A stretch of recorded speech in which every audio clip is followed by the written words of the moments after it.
Good evening everyone, my name is Joanne Horton and I am the founder and managing director of Creative Consulting here in Cairns, Far North Queensland, Australia.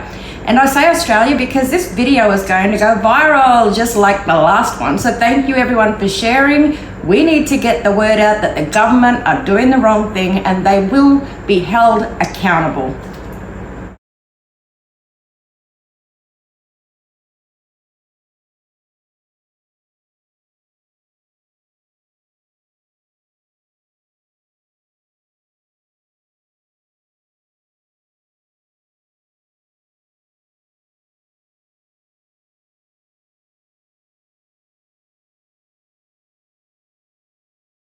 May I remind you, Martin, that the United Nations Declaration on the Rights of Indigenous People was ratified by Australia on the 3rd of April 2009.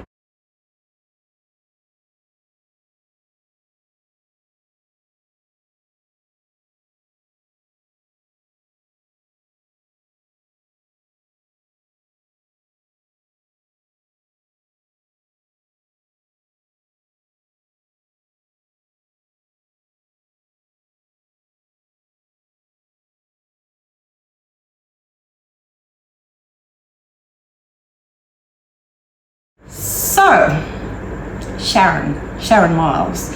I say your name all the time because I actually have memory issues, and so I have to record everything. I use a lot of assistive technology to help me, and I kept forgetting your last name.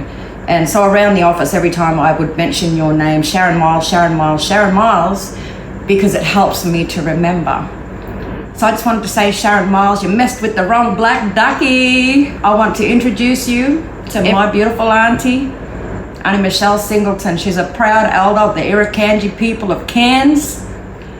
Not only is this lady a proud Aboriginal woman, she's deadly. She has lived experience of disability.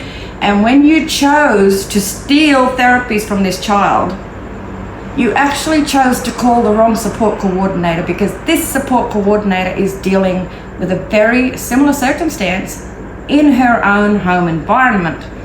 So she knows the value and the benefit of therapies. You stole therapies from a little boy's plan that was already approved as reasonable and necessary for this child. You made a decision to go to a support coordinator and call one of my staff and tell her that she couldn't get this child a full functional capacity assessment. How dare you? You are not an occupational therapist. The last time I checked, that's not your qualification.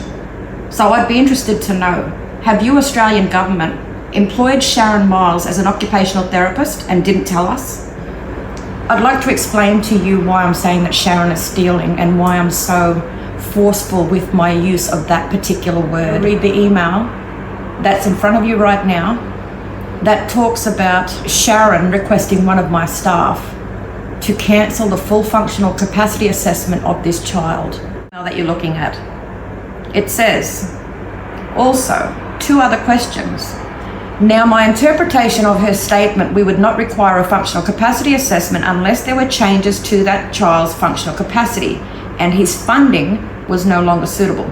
It means that the NDIA will not pay active performance for a functional capacity assessment. I must change/amend the request for service to request the services of a speech therapist. The parent of this particular child has a lot of bruises from the child striking her when he is upset. He struggles to regulate his emotions. Now, the last time he apparently had an occupational therapy assessment was 3 to 4 years ago. Right, so this particular young boy who was stripped of his therapies by Sharon Miles. For what reason, Sharon? Where did that money go, Sharon? Because we know that 10 hours for an assessment would probably cost that child $3,000. But we also know that the government already approved the therapies for that child. So what gives you the right to take that away? Stealing, with a capital steal. Now think about a child under the age of 10 that's on antipsychotic medication, that's on antidepressants and sleeping tablets. and that's on medication for the management of ADHD. This child has a grading level of DSM-5 level 2 autism. Sharon Miles, you're not an occupational therapist. Active Performance have been going up there and they do an amazing job with these individuals, children, families. They work with everyone and they actually do a lot of pro bono work, just like I do. Now, I can tell you from experience, I got punched in the head last year from one of my clients who I do not hold it against at all. And this person is now an adult, a full-grown adult, punched me in the head while I was driving him in my vehicle to take him away from a place where he had just lost it. Now, if you strip this child of appropriate, relevant, reasonable, and very necessary therapies, that child could potentially end up the next person who punches someone in the head. Now, I did not charge that client because they're not responsible. They don't understand these behaviors that they have.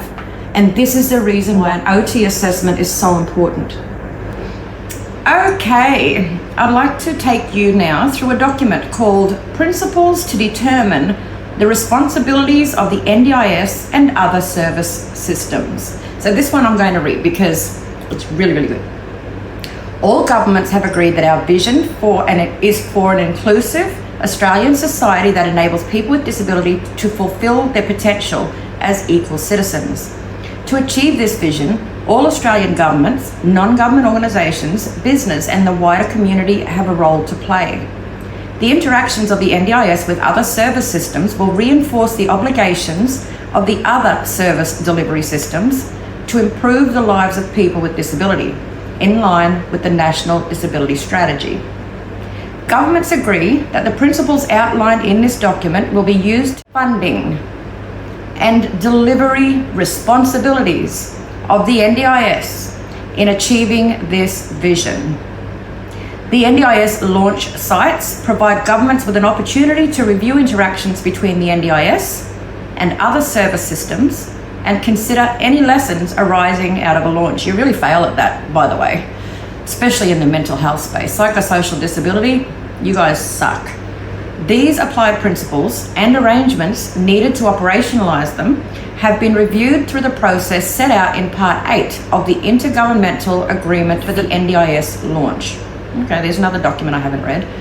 Based on this review and on the lessons from trial, the Disability Reform Council may provide advice to COAG on amendments to the applied principles and the tables of support. The agency board may also report to the Disability Reform Council and COAG on the operation and effectiveness of the interface with other service systems.